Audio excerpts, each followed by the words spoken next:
News centre में आपका इस्तकबाल है। मैं हूं आपके साथ अतिया मुजीब। इस प्रोग्राम की शुरुआत करेंगे। सबसे पहले कुछ बड़ी खबरों पर नजर डालेंगे जिसके पर आगे चलकर चर्चा भी की जाएगी। उन खबरों पर क्या कुछ बड़ी खबरें रहेंगी वो उन पर सबसे पहले नजर डालेंगे और उसके बाद उन पर चर्चा भी की जाएगी। जहां पर अनंतनाग में 4 करोड़ रुपए मालियत की जायदाद को जब्त कर लिया गया है। पुलिस की तरफ से ये बड़ी कार्रवाई जो है वो देखने को मिली है।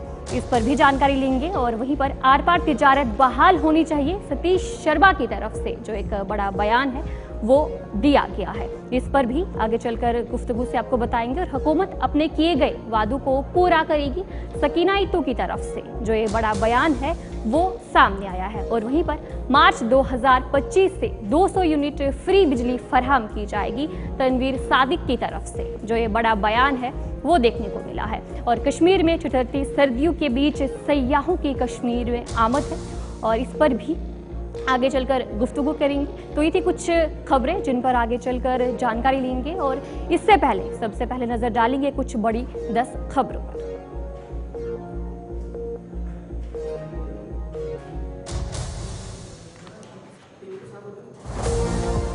जम्मू कश्मीर में 2 माह के अंदर 200 यूनिट मुफ्त बिजली फराहम की जाएगी, तनवीर सादिक का बड़ा बयान।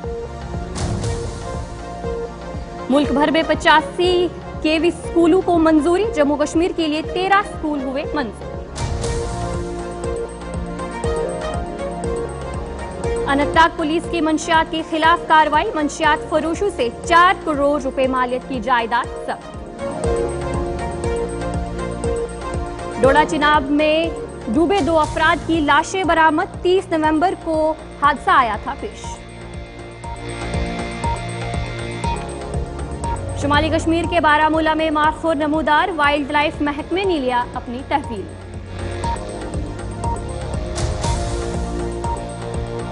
इबादतगाह कानून की आईनी हैसियत पर गौर के लिए सुप्रीम कोर्ट की खसूसी बेंच तश्कील, समाअत 12 दिसंबर। महादेव बेटिंग ऐप मामले में ईडी की कार्रवाई, 387 करोड़ रुपए की जायदाद जब्त। जौनपुर की अटाला मस्जिद को मंदिर करार देने का तनाजा हाईकोर्ट पहुंचा, मस्जिद इंतजामिया का शदीद रद्द-ए-अमल।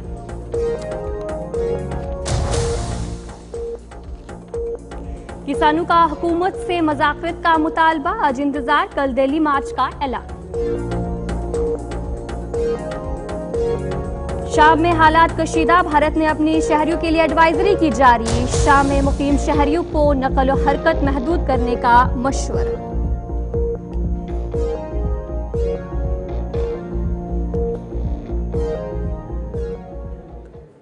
तो चले ये थी कुछ बड़ी 10 खबरें। अब दीगर खबरों की तरफ भी रुख करेंगे, जहां पर शुरुआत करेंगे बड़ी खबर के साथ। अनंतनाग में पुलिस की एक बड़ी कार्रवाई जो है वो देखने को मिली है। अनंतनाग में पुलिस ने मंशियात मुखालिफ कार्रवाई की है, जहां पर 4 करोड़ रुपए की से जायदाद की जो जायदाद है उसे जब्त की है। पुलिस की तरफ से अनंतनाग में एक बड़ी कार्रवाई जो है वो की गई है। मंशियात मुखालिफ कार्रवाई पुलिस की तरफ से की गई है। 4 करोड़ रुपए से जायद की जायदाद को जब्त कर दिया है। इस दौरान 3 गाड़ियां भी जब्त की है।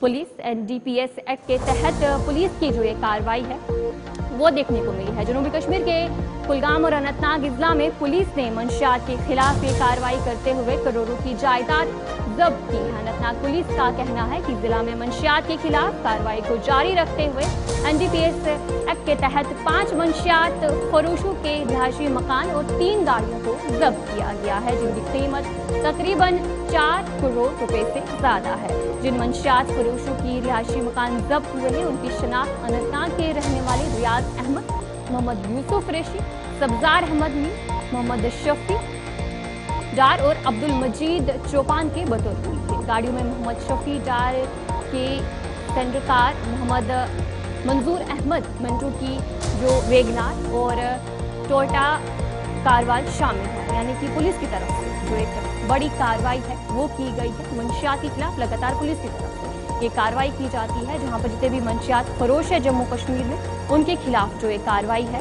वो की जाती है।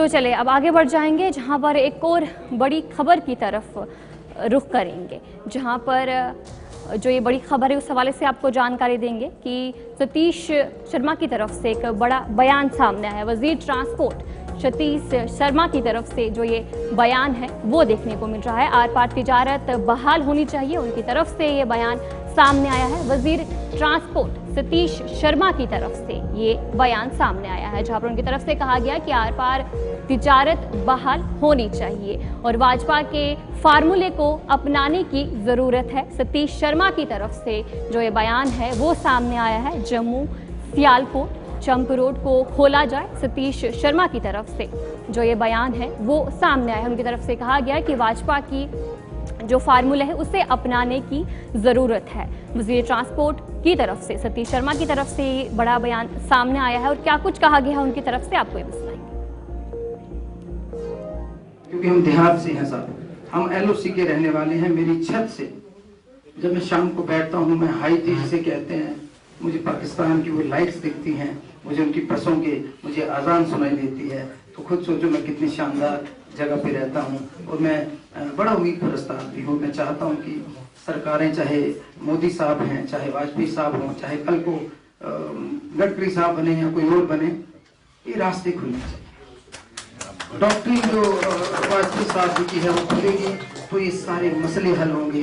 टूरिज्म की आप बात कर रहे हो, आपसे संभाले नहीं जाएंगे। मेरा मानना है अगले दिसंबर को जब हम यहाँ बैठे होंगे, हम सस्टेनेबल के साथ साथ जो नाटा ने आज का इतना शानदार जो टॉपिक रखा है, तब हमें दिक्कत ये होगी कि जनाब 12 महीनों में 2.5-3 करोड़ टूरिस्ट आ रहा है, संभाले क्या।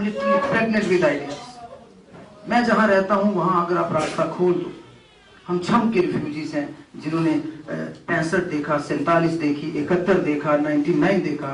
Even when Alexander was invading India long back in 326 BC, वो मेरे उस घर में, मेरे गांव में रुक करके आया, उसकी विश्राम स्थली पर। इतनी इंपॉर्टेंस है उस जगह। आप सियालकोट खोल दो जनाब। मैंने उमर साहब को बोला था, जनाब आपका नाम अमर हो जाएगा, सिर्फ आपको प्रधानमंत्री साहब के पास जाना है। कहते हैं मोदी जी हैं तो मुमकिन है, तो हम मुमकिन क्यों ना कर रहे हैं। खोल दो सियालकोट। वर्ल्ड की बेस्ट लेदर इंडस्ट्री, मैंने पिछली बार बोला, सियालकोट में अगले 200 साल के लिए जम्मू कश्मीर को जरूरत नहीं किसी चीज की। आपको कुछ steps, you have to go beyond. 400-400, 500 साल यूरोपियंस लड़े हैं, लेकिन आज टेबल पे बैठते हैं। ये बेल्जियम है, ये हॉलैंड है, कुछ ना कुछ आपको you have to start, it's never late. तो ये सारी चीजें जो हैं, समाज में भौगोलिक दूरियां कम हुई, हम अपने आप से दूर हो, हम अपनों से दूर हो। हमने पढ़ा था, पता नहीं तनवीर साहब मेरे से ज्यादा सीनियर तो नहीं, हाउ वेल्थ एक्यूमुलेट्स एंड।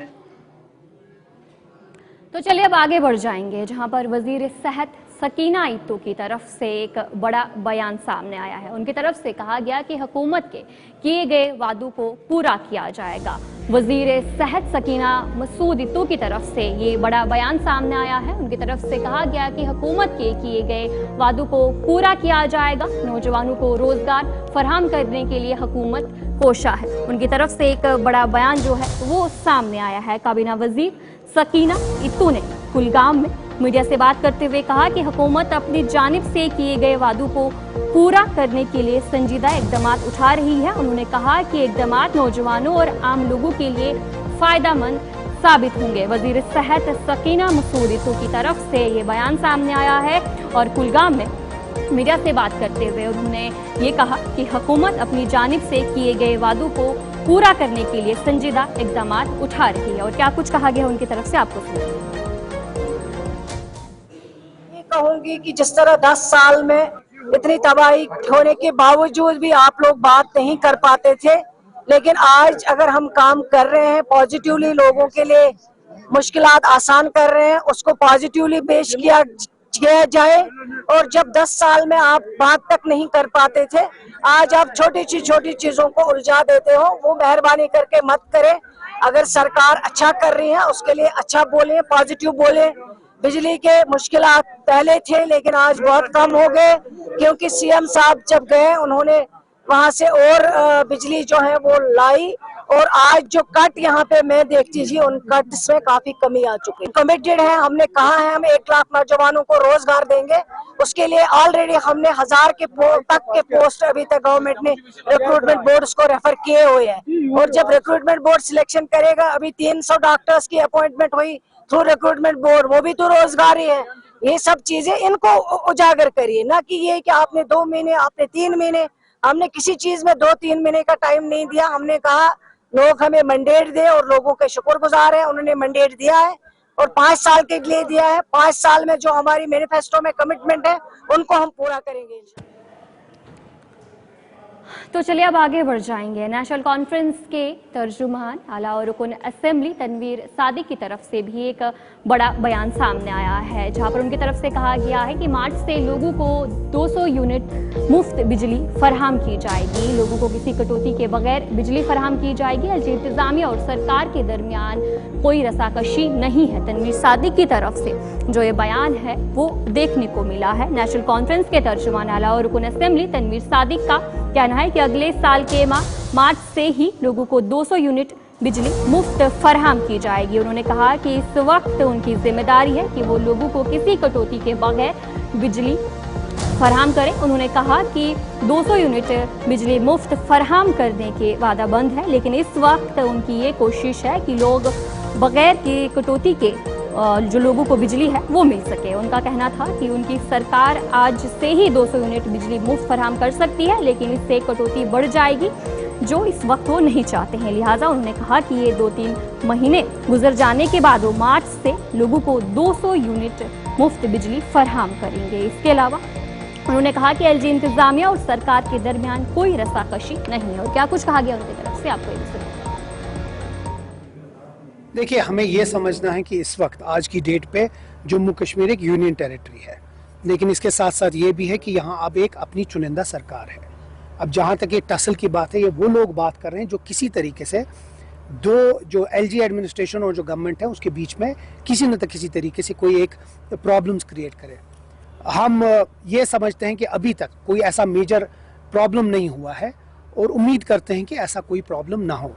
जहाँ तक गवर्नमेंट और एलजी एडमिनिस्ट्रेशन की है, क्योंकि मैं तो नेशनल कॉन्फ्रेंस का चीफ स्पोक्स पर्सन हूँ, उसके हैसियत से मैं इतना आपको बताऊंगा कि कोई रसाकशी नहीं है। गवर्नमेंट में अगर इंटरनली कुछ बात चल रही हो तो वो रिजॉल्व हो जाएगा। हम लोग ये चाहते हैं कि यहाँ ड्यूअल पावर सिस्टम ना हो। हम चाहते हैं कि अब चुनिंदा सरकार आई है और जब से ये बनी है तब से पॉजिटिव सब रहा है। उम्मीद करते हैं कि जल्द से जल्द जम्मू कश्मीर को उसका स्टेटहुड मिल जाए, ताकि ये पावर सेंटर जो है एक ही जगह रहे और एक ही तरीके से लोगों की जो खिदमत है वो करे ये हुकूमत, और जो लोगों के प्रॉब्लम्स है उनका रेड्रेसल इमीडिएटली हो जाए। ये हक भी बनता है और इस मुल्क की जमहूरियत की सबसे बड़ी खूबसूरती यही है कि लोगों की चुनिंदा सरकार लोगों के काम करती है, इलेक्टेड गवर्नमेंट करती है, और ये ना कि कोई ये जो नॉमिनेटेड लोग हैं। उम्मीद करते हैं कि जो एलजी एडमिनिस्ट्रेशन है और आज के दौर में जो इस वक्त ऑफिसर्स हैं, उनको ये समझना चाहिए आज नहीं तो कल, कल नहीं तो परसों स्टेटहुड जरूर आएगा। तो उनको इलेक्टेड लोगों की बात माननी चाहिए, क्योंकि कल इलेक्टेड गवर्नमेंट जब स्टेटहुड आएगा तो यही लोग लोगों की खिदमत करने के, या यही लोग यहाँ की एडमिनिस्ट्रेशन चलाएंगे। उम्मीद करता हूँ कि जो यहाँ की एडमिनिस्ट्रेशन है वो यहाँ की जो गवर्नमेंट है और ये जो चुनिंदा लोग हैं उनकी बात माने और उनकी डायरेक्शंस पे चले। देखिए, जहाँ तक गैस की बात है वो बहुत जल्द आप उसके बारे में सुनेंगे। वो मिनिस्टर साहब ने भी बोला है और बहुत जल्दी गवर्नमेंट उस पर फैसला करती है। जहाँ तक बिजली की 200 यूनिट की बात है, हम वादा बंद है, उसमें कोई दो राय नहीं है। और ये बहुत अहम बात मैं आपको बोलने वाला हूँ कि इस वक्त हमारा सबसे इम्पोर्टेंट ये चीज़ है कि यहाँ की जो कटौती हो वो ना हो। अगर हम आज की डेट पे भी उमर साहब 200 यूनिट माफ़ कर सकते हैं, लेकिन उससे जो कटौती है वो बढ़ जाएगी और हम वो इस वक्त चाहते नहीं। हम चाहते हैं लोगों को बराबर पावर मिले, उनको इलेक्ट्रिसिटी बराबर मिले, लेकिन 2 या 3 महीने के बाद, क्योंकि और इसका भी एक रीज़न है, हमने अपने मंशूर में ये अक्टूबर नवंबर में लिखा था और जो वो साल का होता है वो मार्च तक रहेगा। लेकिन आपके वजादत से लोगों को और ये नेशनल कॉन्फ्रेंस की तरफ से और हुकूमत की तरफ से कि मार्च या फरवरी या 1 मार्च से वो जो 200 यूनिट है वो भी लोगों को माफ़ हो जाएंगे। लेकिन तब तक हमारा सबसे बड़ा जो काम है वो ये है कि लोगों को जो बिजली है वो मिले इन 2 महीने निकाल लें, उसके बाद जो हमारा वादा है 200 यूनिट का, वो भी इंशाल्लाह इंप्लीमेंट हो जाए। चल रहा है, उसके ऊपर बात है, हम कोशिश करेंगे कि हर किसी को मिले। सिर्फ इतनी है कि जो जिस आदमी के घर में बड़ा घर हो, गाड़ियां हो, उसको 200 यूनिट, मतलब ये एक इंसानी तरीका है। जो जिस घर में 2-4 फैमिलीज हो, जो बेचारे मुस्तहिक है, उनको तो उनका हक बनता है। ये एक यूनिवर्सल है, ये एक सबके लिए है, लेकिन मोडालिटीज बाद में देखी जाएगी। लेकिन एक चीज तो एश्योर्ड है कि हम वो कर रहे हैं, अगले 2 महीने के बाद वो हो जाएगा। लेकिन तब तक हमारा जो सबसे बड़ी जिम्मेवारी है वो ये है कि लोगों को हम बिना किसी कटौती, जितना शेड्यूल्ड है उतना। तो चलिए अब आगे बढ़ जाएंगे। कश्मीर में ठिठुरती सर्दियों का रोज बरकरार है। जोजिला में भी दर्जे हरारत रिकॉर्ड किया गया। जोजिला में शबाना दर्जे हरारत -19.0 रिकॉर्ड किया गया। सर्दी के बावजूद भी कश्मीर में जो सयाहों का रश है वो देखने को मिल रहा है, और जहां पर महकमा मौसमियात की तरफ से ये भी कहा गया कि 15 दिसंबर तक मौसम में कोई तब्दीली नहीं आएगी, यानी कि मौसम इसी तरीके से रहने वाला है। जो सर्दी है लगातार कश्मीर में बढ़ रही है, और महकमा मौसमियात की तरफ से भी पेशन गोई कर दी गई है, जहां पर उनकी तरफ से कहा गया कि 15 दिसंबर तक मौसम में कोई खास तब्दीली नहीं आएगी। और इसके बावजूद भी सयाहों का रश कश्मीर में देखने को मिल रहा है। और वहीं पर दूसरी तरफ बात करेंगे, वादी कश्मीर अपनी दिलकश कुदरती खूबसूरत के लिए दुनिया भर में मशहूर है, और जहां पर मौसम सरमा जब शुरू होता है तो सयाहों का रश काफ़ी ज़्यादा यहाँ पर देखने को मिलता है। और वहीं पर अगर हम बात करेंगे कि सयाहों के मुताबिक उनमें से एक इंतहाई हसीन मकाम ड्रंग वाटरफॉल है। ये छोटा सा वाटरफॉल गुलमर्ग के टंगमर इलाके में वाक़या है, जो श्रीनगर से तकरीब 37 किलोमीटर दूर है। ड्रंग वाटरफॉल इस वक्त मकामी और गैर मकामी सयाहों की तवज्जो का मरकज़ बन चुका है। जिस तरीके से लगातार कश्मीर में जो मौसम सरमा का आगाज़ हो चुका है, और वहीं पर सयाहों का रश भी देखने को मिलता है। और दूसरी तरफ जो इंतहाई हसीन मकाम द्रंग वाटरफॉल है, जहां पर सयाहों का रश दिन ब दिन बढ़ता हुआ नजर आ रहा है।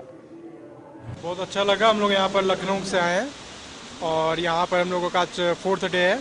हम लोग सोनमर्ग, दूध पथरी सब घूम चुके हैं। दोनों जगह बर्फ़ मिली। फ़िलहाल तो यहाँ अभी बर्फ़ नहीं, ठंडा है, बर्फ़ नहीं है। बहुत अच्छा लगा कश्मीर में। 1-2 साल में फिर प्लान करके आते रहना है, और सब बढ़िया रहा है यहाँ पे। खाना पीना, लोग, व्यवहार सब बढ़िया है। तो बढ़िया अभी तक एरिया में भी कोई नहीं, एकदम बढ़िया है। अभी तक कुछ ऐसा लगा ही नहीं। अपने एरिया में कभी भी रात में लग जाता है, यहाँ तो अभी तक लगा नहीं, कुछ ऐसा नहीं लगा। तो अब जाके क्या मैसेज रहेगी आपकी? तो चलिए ब्रेक के बाद आपका खैर मकदम है। आरटीसी मामले पर वजीर ट्रांसपोर्ट सतीश शर्मा ने कहा कि साबका हुकूमत और इंतजामिया ने जो भी गलतियां की है उनको सुधारने की ज़रूरत है, और इसके लिए अभी 5-6 महीने का वक्त दरकार है। और क्या कुछ कहा गया है उनकी तरफ से, आपको ये तो बहुत बुरी बात है। देखो, पिछले 8-10 सालों से इन्होंने जो कमियां हैं, हमें 30-35 दिन लगे हैं अभी तो सेटल होने में।